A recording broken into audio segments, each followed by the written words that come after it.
আল্লাহর নবী বিশ্ব নবী মুহাম্মদুর রাসূলুল্লাহ সাল্লাল্লাহু আলাইহি ওয়াসাল্লাম রমজান যেদিন শুরু হতো সাহাবীদেরকে নিয়ে নবীজি বসতেন, বয়ান করতেন, ভাষণ দিতেন।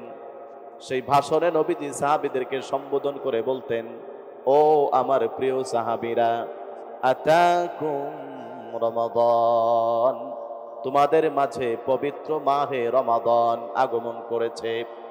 শাহরুন মুবারাকুন, রমজান মাস অত্যন্ত বরকতপূর্ণ পবিত্র একটা মাস।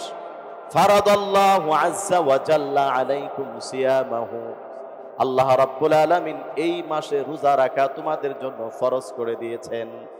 তুফতাহু ফীহি আবওয়াবুস সামা, নবীজি বলেন এই মাসে আল্লাহ রাব্বুল আলামিন আসমানের যত রহমতের দরওয়াজা আছে বান্দাদের জন্য সমস্ত দরওয়াজাগুলোকে আল্লাহ খুলে দেয়।